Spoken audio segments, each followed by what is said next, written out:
Ara iniciem el bloc 2, segueix sent bloc de manteniment de ponts en aquest cas. Llavors, el primer ponent serà el Romà, que igual que ens ha fet la base de paviments, ens ha fet la base de ponts, perquè totes les bases tinguin el mateix funcionament, una coherència, hem tingut continuïtat amb ells, explicarà una mica com funciona i després parlarà l'Albert Mas, que és una enginyeria que col·labora habitualment amb nosaltres i que ens ha redactat estudis, projectes, inventaris i ens explicarà diversos casos concrets que han realitzat. Bé, sense més, Romà, quan vulguis, endavant. Doncs, com deia l'Òscar, el programa de gestió i manteniment dels ponts municipals té una mica de similituds amb el que us he comentat abans del pla de paviments.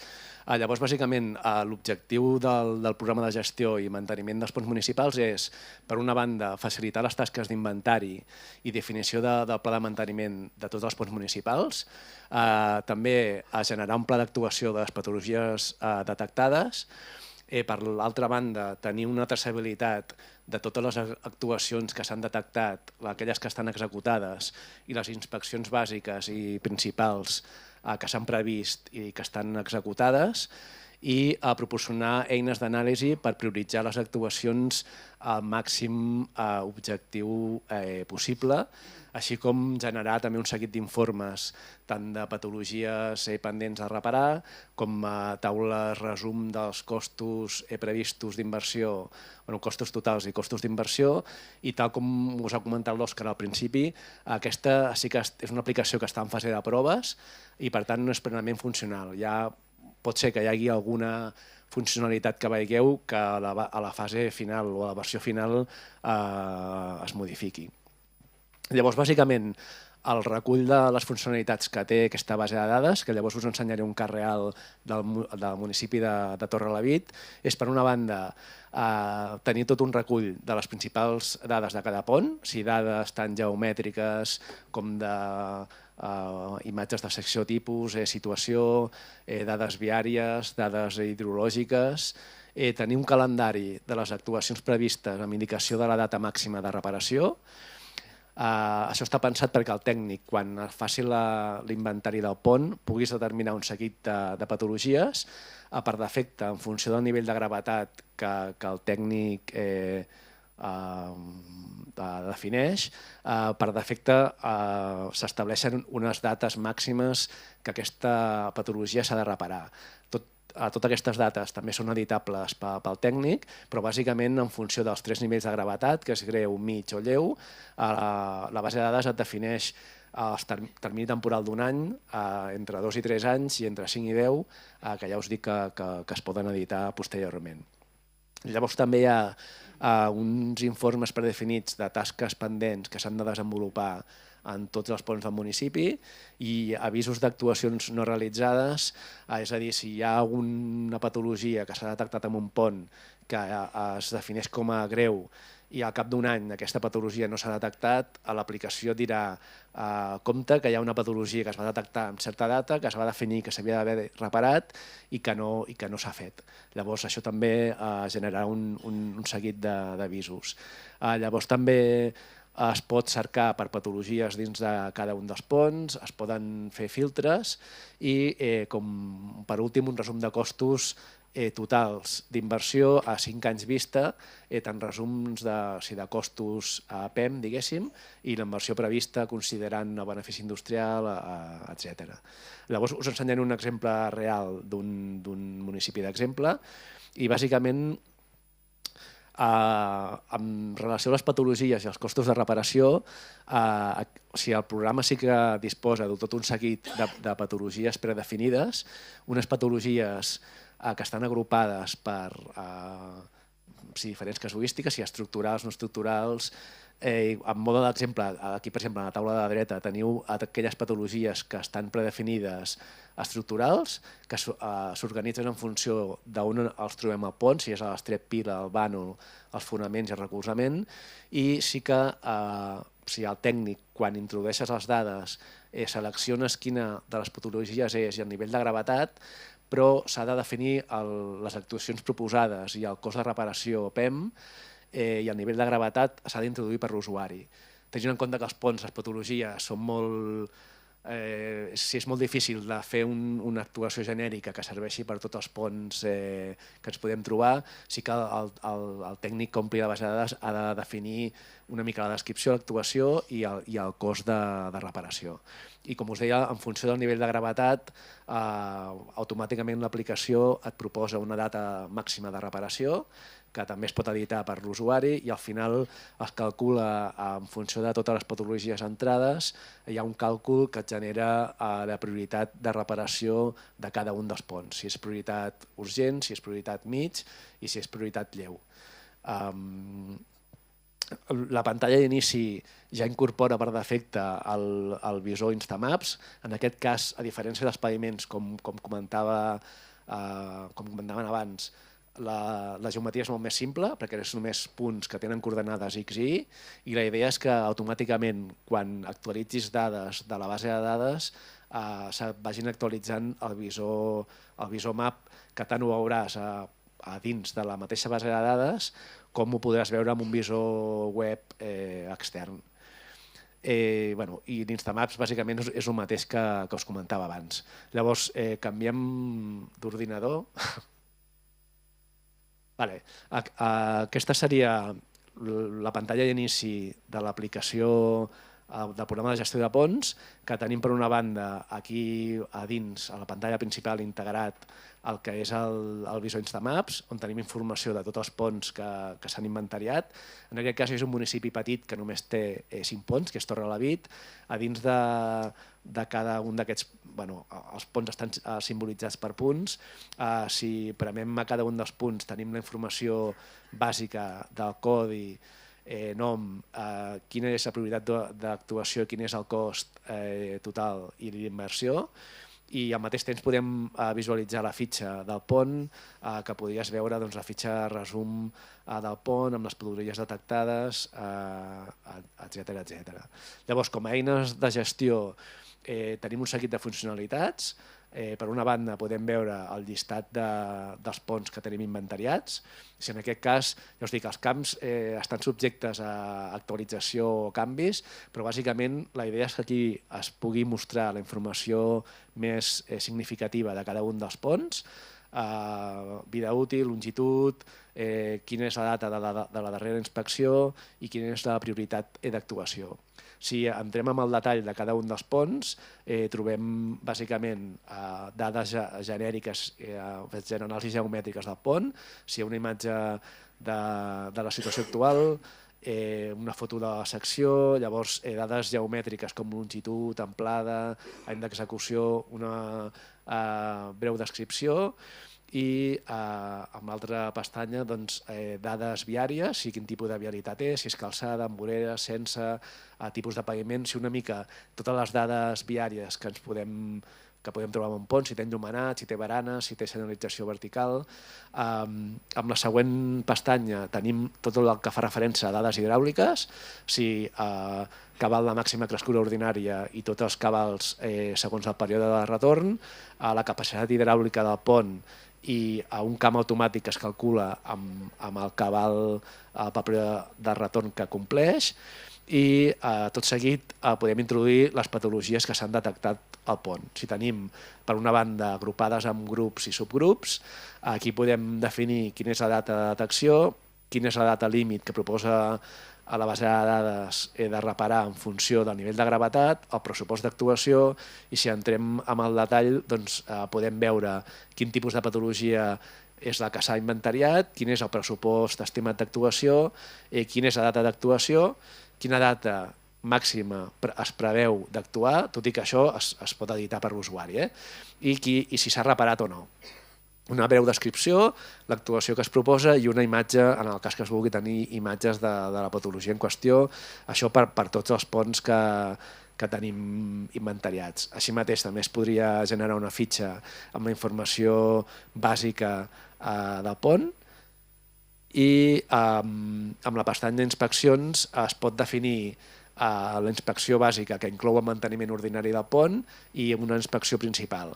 De forma automàtica generen amb un període de temps establert, per exemple, la bàsica s'estableix cada 1 o 2 anys en funció del que seleccioni amb un import que s'incrementa amb l'IPC anual, i pel que fa a la inspecció principal també en principi es crea per fer-la cada 5 anys amb un preu base i igualment incrementat per l'IPC, i tot això es poden eliminar, editar, es pot marcar les patologies com a realitzades, i tot això fa que amb la taula resum de costos, que ara us ensenyaré, llavors tenim una mica el calendari d'actuacions, és on hi ha totes les patologies de tots els ponts que s'han inventariat, que aquí, igual que amb la base de paviments, pots filtrar per qualsevol camp que et tinguem informat, si pots veure el pont, si estan pendents o reparades, pots filtrar per pont, per exemple, el pont quadre, buscaries i et sortiria tot un llistat de les patologies que tens inventariades, amb el seu cost, amb el seu nivell de gravetat, amb la data límit d'actuació, i ja et dic, hi hauria cert marge per buscar totes les patologies pendents. En vista calendari, que encara no està implementat, veuríeu en format columna totes les actuacions que s'han de fer al llarg dels anys, i amb el pla d'inspecció hi ha una taula de resum a 5 anys vista de totes les actuacions previstes, tant de reparació de patologies detectades com d'inspeccions bàsiques i principals, amb un cost total i un cost d'inversió, que inclou el benefici industrial, la despesa general, etc. I igualment ho podries filtrar per tots els ponts, per qualsevol dels ponts, i tenir una foto del que representa el manteniment i la reparació de tots els ponts municipals de forma clara i concisa. Llavors també et permetria generar un informe, i per últim, aquest ja us he ensenyat, exportacions està previst perquè aquestes dades del visor s'actualitzin de forma automàtica i dinàmica amb tots els canvis que s'hagin produït als ponts, així com els paviments. És una visió estàtica. Aquí, a mesura que vagis actualitzant la base de dades, la idea és que vagis veient dinàmicament l'actualització amb el visor, que independentment de que entris amb la base de dades o entris amb un visor web, tu veguis actualitzades totes les dades dels ponts que s'han anat treballant. I amb informes es permetria generar un informe de tasques anuals, que seria un informe anual del que hauries de preveure amb cost de cada una de les actuacions i ordenat per ponts, i a les fitxes que t'imprimiria totes les fitxes individualitzades per cada pont. Llavors, de la mateixa forma que els paviments, també hi hauria opció de definir quines són les patologies que contempla la base de dades. De forma només d'exemple, aquí veieu que tenim patologies ordenades per principals temes que són estructurals i funcionals i d'equipament. A dins de cada un d'aquestes hi ha subgrups, i cada grup hi ha un seguit de patologies amb un percentatge de ponderació per fer el càlcul intern que fa la base de dades per donar una puntuació objectiva de cada un dels ponts. Tot i això, al final l'última paraula, com que serà del tècnic que ompli la base de dades o que faci l'inventari, sempre hi haurà la possibilitat d'editar i dir aquest pont, encara que la base de dades digui que és lleu o d'actuació mig urgent, això s'ha d'actuar urgentment. Sempre hi haurà la possibilitat que la persona tingui l'última paraula. I la configuració et permet modificar el municipi, si comarca i municipi de que està fent l'inventari. Està preparat també perquè aquest programa serveixi per gestionar guals, palanques i obres de drenatge en el cas que en el futur es vulgui ampliar, i no només a ponts, sinó a altres elements, i et permet canviar el logo de l'Ajuntament i canviar els imports per defecte de tant les inspeccions bàsiques, inspeccions principals i a l'IPC, perquè la base de dades t'actualitzi els costos de forma automàtica. I bàsicament potser he anat molt ràpid aquest cop, o vaig... No, l'has clavat, als 12:20 hem recuperat els 3-4 minuts que hem començat tard, o sigui que no Doncs pateixi. bàsicament està pensat per això, per facilitar que tingueu un recull de les patologies detectades i que el tècnic encarregat de fer la inspecció i l'Ajuntament sàpiga quins són l'estat dels ponts i quines són les actuacions principals i com s'organitza el cost d'inversió al llarg dels anys. Perfecte, moltes gràcies, Romà. Remarcar, com hem dit abans, que aquesta base de dades preveiem acabar-la sobre l'estiu. Potser sí que penjarem a la web una versió provisional per si la voleu veure i trobeu a mancar alguna cosa que creieu important, doncs que ens la pugueu dir i estem a temps de modificar-ho, a part de que em simplifiqueu la feina de revisió, que ja m'aniria bé. Però és això, ara en sèrio. Fins al juny no tenim la previsió de que estigui plenament operativa. Ja us informarem de quan i, com hem dit a l'inici, hi haurà jornades per fer-la més entenedora, perquè amb un manual i baixar-vos la base sol, doncs, pot ser una mica costós, pot faltar el temps per entrar-hi i ja buscarem les eines perquè us sigui fàcil entrar-ho. Doncs moltes gràcies, Romà. Ara donem la paraula a l'Albert Mas, que cal afegir que així com amb la base de dades de paviments vam començar des de zero, directament amb Ingloba, amb el Romà, la base de ponts, doncs la primera versió ja ens la va fer a l'Albert, que ja va col·laborar amb nosaltres i ens ha obert una mica el camí i ens ho ha simplificat. Sí, també et però dono gràcies. val a dir que era molt més pedestre, vull dir que els companys han fet un treball excepcional, sota el meu parer, perquè nosaltres vam fer una cosa molt més modesta i molt més bàsica i això té molta més envergadura. Bueno, vas obrir el camí, que no és fàcil. Sí, vas obrir el camí, que gràcies, és important. Gràcies. Doncs apa, et deixem que facis la presentació amb els exemples. Jo us parlaré d'un parell de coses, el tema dels inventaris, que és un inventari de ponts, i després parlarem una mica del pont dels Tres Ulls de Rupit, que és un cas que també vam treballar per la Diputació, que penso que és interessant. Viable, que és l'empresa que represento, és una enginyeria petita. Hem treballat per molta gent, per molts ajuntaments, AMB, Barcelona Regional, constructores, etc. Portem ja bastants anys, uns 12 anys funcionant, i simplement que estem a la vostra disposició. Què és un inventari de ponts? Un inventari de ponts és sobre un llistat que ens facilita l'Ajuntament corresponent de ponts municipals. Aquí faria una observació. Hi ha molts ponts municipals. És a dir, a vegades, parlant amb clients, quan hem fet inventaris, amb ajuntaments s'han quedat sorpresos de la quantitat de ponts que tenien. Sobre aquest llistat de ponts municipals que ens faciliten els ajuntaments, assolir, treballant tècnicament sobre ells, una sèrie d'objectius. Els objectius seria, principalment, determinar per cada un d'aquests ponts municipals aquests 4 punts que us poso aquí. Un seria la capacitat estructural. Aquest pont compliria o no un estat de càrregues de la normativa actual o, en el seu defecte, si no el compleix, com passa amb molts ponts, doncs quin, per exemple, podria ser el vehicle màxim que podríem deixar passar per aquest pont i posar a la típica senyalització de 10 tonelades, de 15, de 20, el que sigui. Per tant, una avaluació estructural. També molt important en ponts que salten rius, el tema hidràulic. Com sabeu, un pont que fem nou ha de desaiguar el cabal de període de retorn 500 amb un determinat resguard, és a dir, amb una determinada distància entre aquest nivell que fixa aquesta aigua i l'estructura. Llavors analitzem si cada un d'aquests ponts municipals, d'aquest llistat, compleix o no amb aquesta condició o, en cas que no hi compleixi, quin cabal permet desaiguar. És a dir, no passa el T500, però passa el T100 o passa el T50. També analitzem el pont des del punt de vista de la capacitat viària, és a dir, quin ample té voreres, no en té barreres de seguretat adequades, etc. Té pendents exagerades, etc.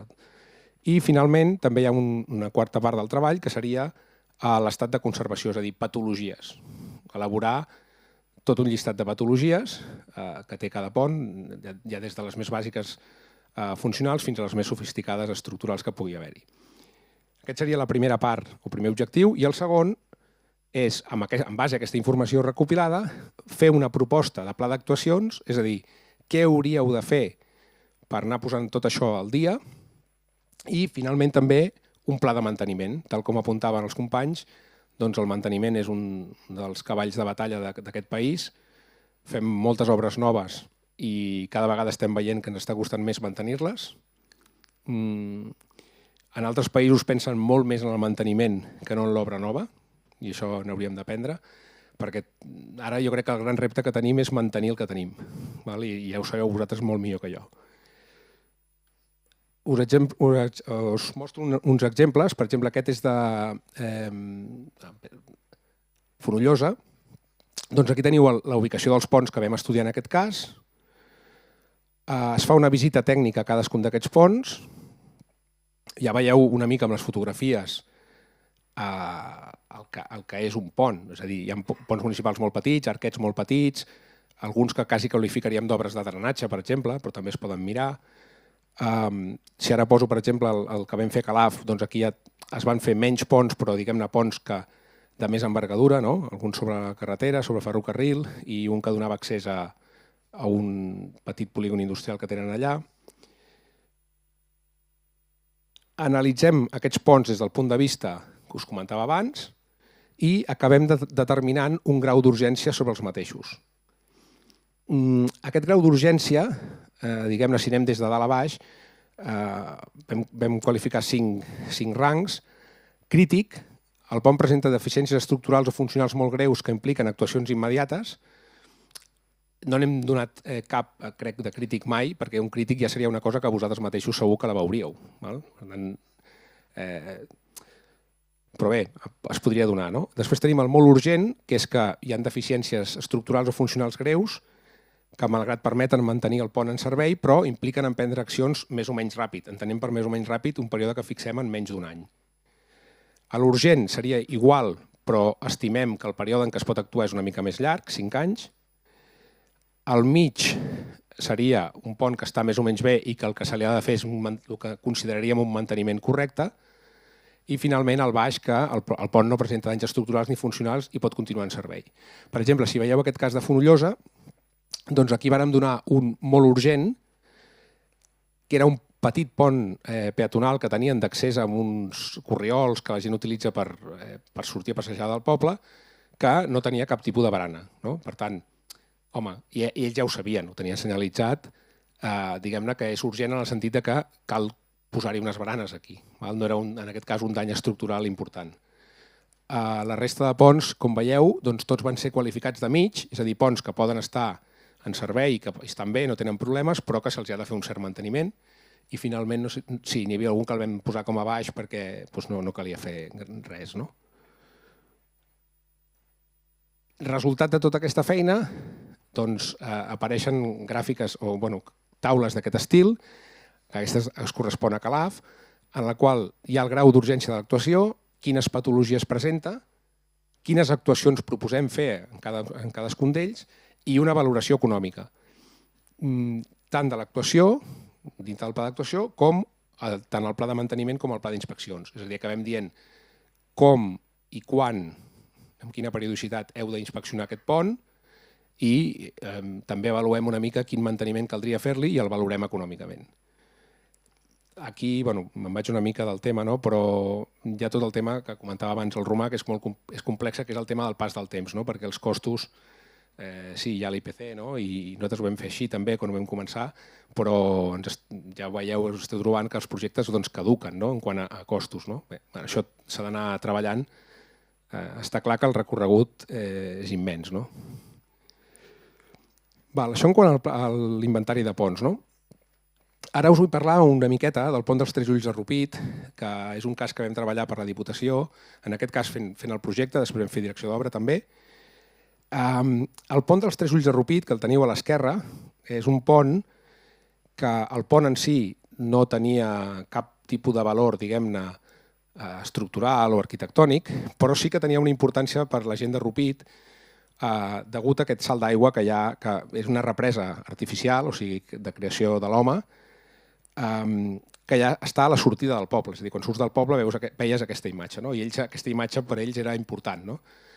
A banda, aquesta represa, aigües amunt, creava una piscina natural que, diguem-ne, potser feia uns 100 anys que estava funcionant, per tant, tothom que estava viu a Rupit s'havia banyat en aquella piscina natural, no? I la volien. A Pont dels Tres Ulls presentava un problema molt greu de capacitat hidràulica, que es pot veure, per exemple, a la imatge de la dreta.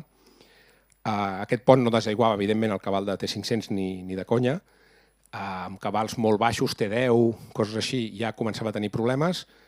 Al tenir els Tres Ulls tan petits i ser una zona bastant boscosa, doncs, evidentment, branques i de més taponaven el pont, feia represa, desbordava a la dreta de la imatge cap a la carretera, afectant l'accés únic a Rupit des d'aquesta banda, i a l'esquerra afectava una vivenda que hi havia allà, una masia, que quedava, diguem-ne, totalment rodejada per l'aigua. És a dir, aquella gent durant unes hores no podien sortir de casa seva perquè estaven rodejats per aquest tipus de cabals.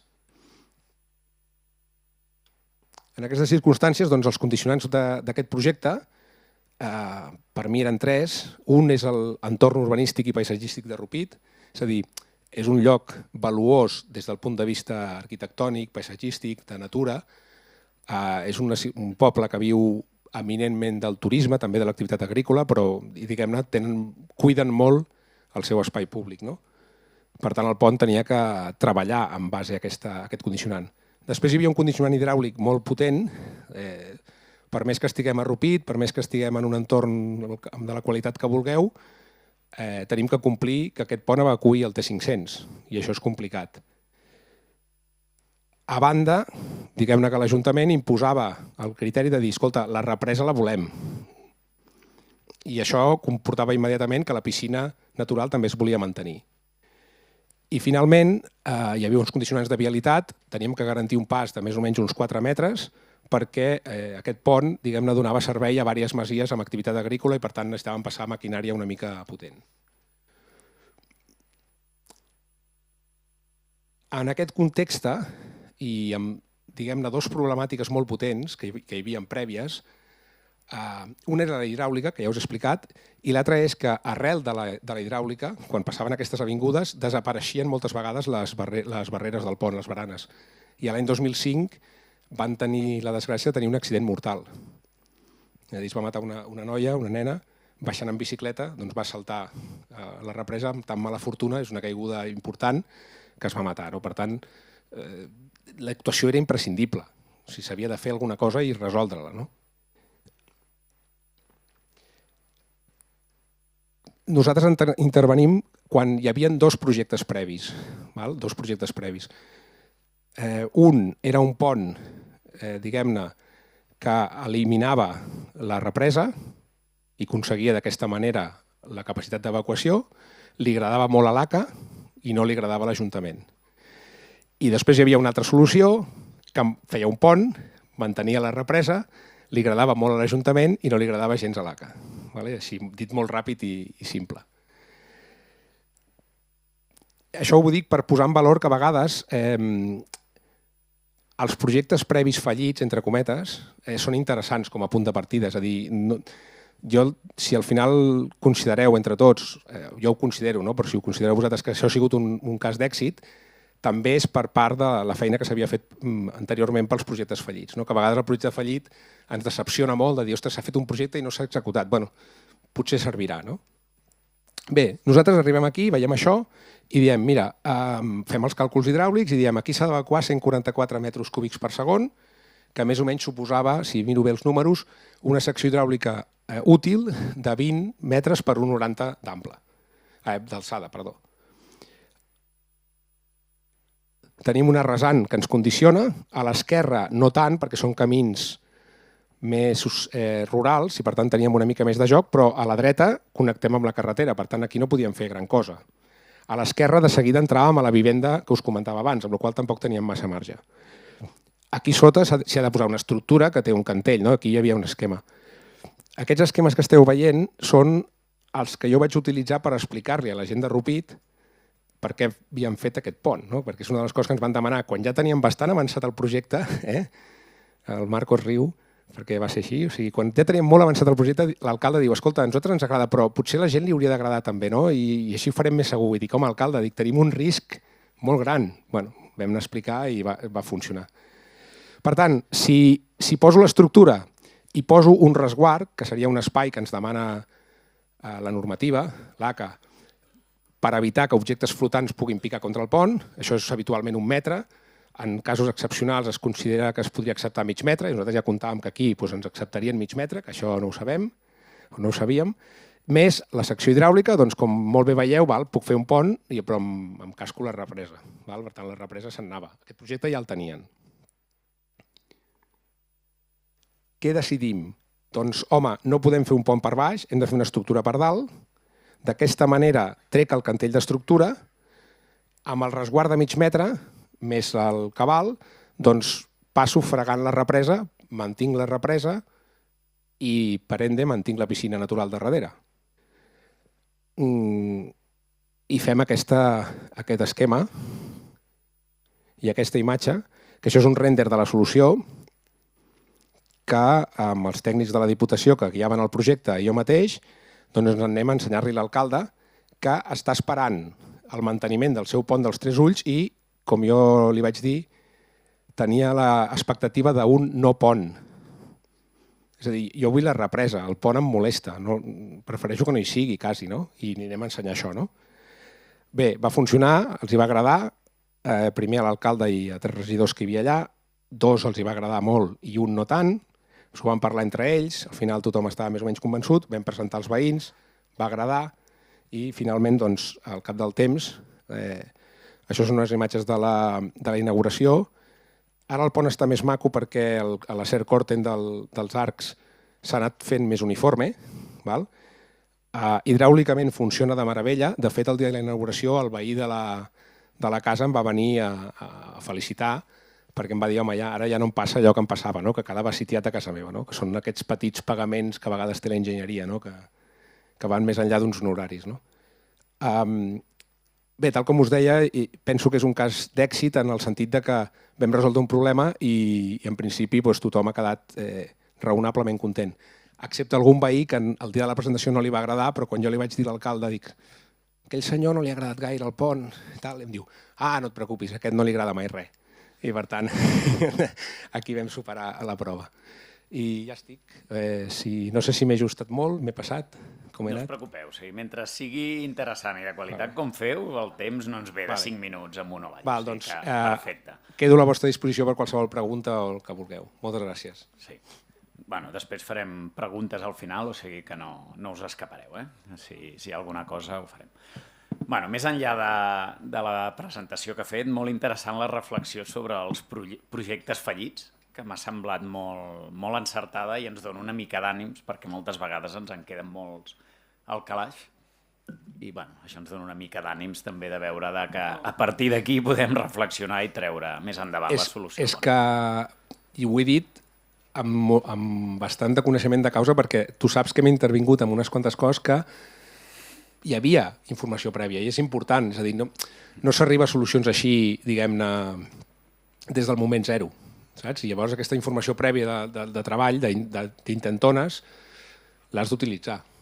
Per tant, a vegades, també us animo que quan presenteu problemes i teniu intentones prèvies, les feu saber, perquè és interessant saber què s'ha intentat i que no ha sortit bé, i per què no ha sortit bé.